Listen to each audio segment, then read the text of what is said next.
Hello and welcome to my channel. This is Judy J07 and this is a quick video on how I did this blunt cut bob, and if you want to see how I did this style, please stay tuned.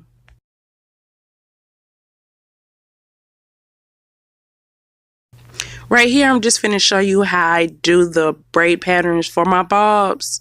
I feel like less is more in the back area because that seems to be the area where the hair gets knotted up real quick. So right here I just do the zigzag pattern.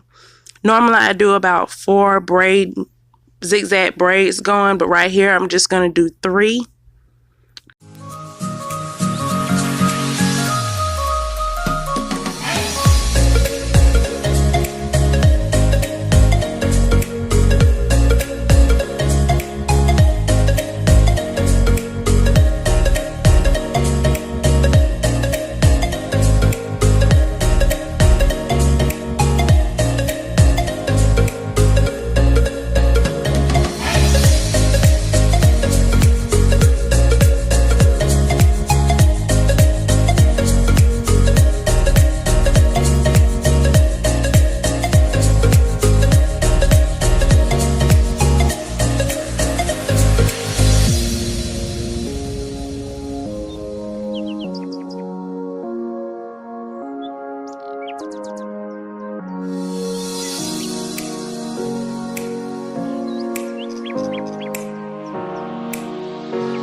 Once I've completed the back, I start working on the sides, and I don't do anything too special with the sides, just a downward cornrow.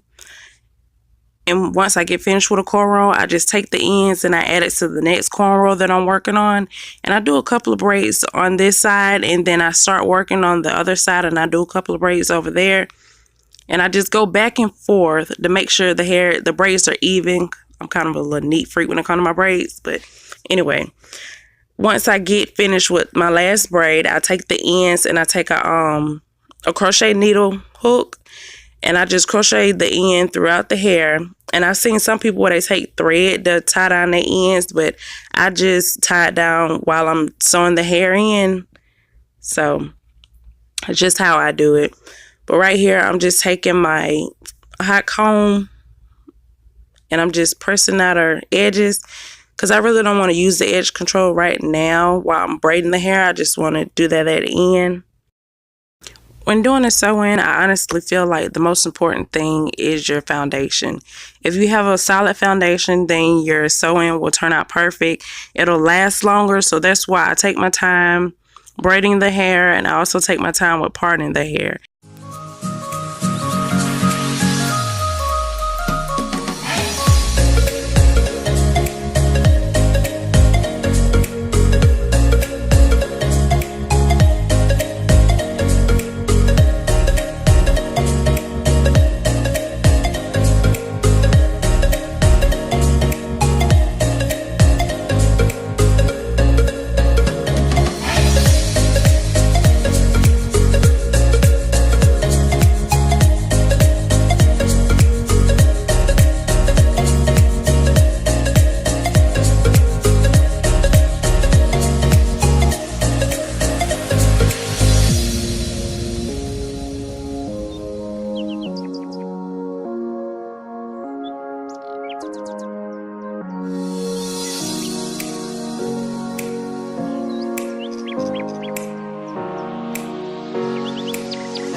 the last braid I'm going to do on this side before I go to the other side. So once I get not even halfway down with the braid, I'm going to take the end from the other braid and just pull it up and add it to my next braid instead of having to sew in all these ends, because I do a lot of braids within my sew in just to make sure the foundation lay flat.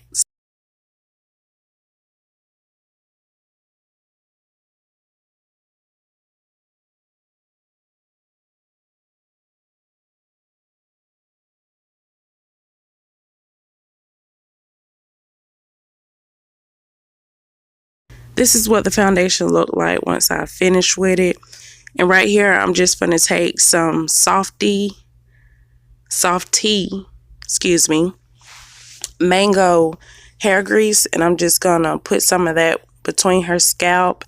And I also have some spray that I use for dry scalp also.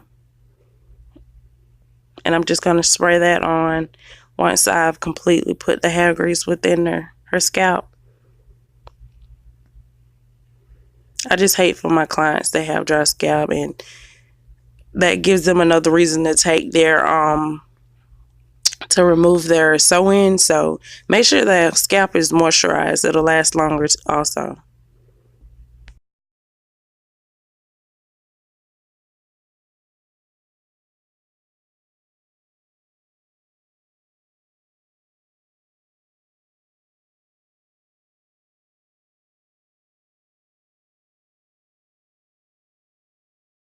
And here's where I take my crochet needle and I just crochet the end throughout the hair. And once again, I'm just gonna sew that together once I start sewing the hair in. And this is the hair I'm using. It's from Purple Pack. It's 212 inches, and I think it's a 1B27 that we're using, and it's 212 packs. And here's where I've completely sewn in the bottom portion. And I'm just going to continue on until I get to the top. And here's where I'm almost finished with it. And I don't split my tracks. It depends on the style, really. If I was cutting the hair up into like a chop bob or a layer bob, I probably would cut the tracks, especially at the ends when you get closer to the front part of the hair, because you don't want like the little pointy end sticking out. And I just hate doubling or tripling the track just to make sure it lays flat in the top, because some of the hair bundles that come in or the packaging with the beauty supply store hair, the weft be so thick and you have to put so much thread in it to make sure it lays flat when you do the fold over method. So it just depends on the style, depending on if I cut it. But if the weft is if it's not too thick, then I'll fold it over with no problem.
This is the heat protectant that I use for my leave outs.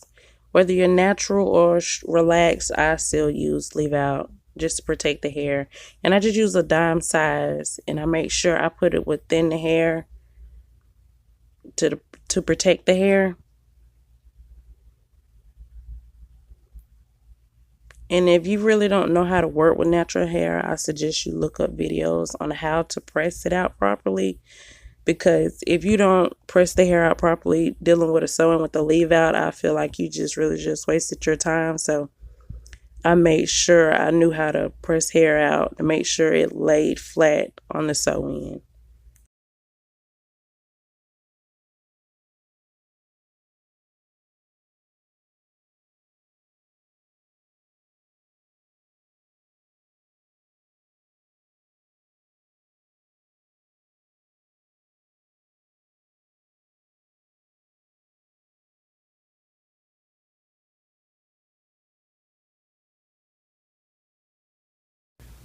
I also take small sections when doing this. Like this process right here, there's no rush because you want to make sure the hair laid flat as possible. So don't be in a rush to press out someone's hair, especially if they're paying for the service. So don't rush, just take your time to make sure the hair is pressed out.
Right here, I'm just making sure I center her part correctly.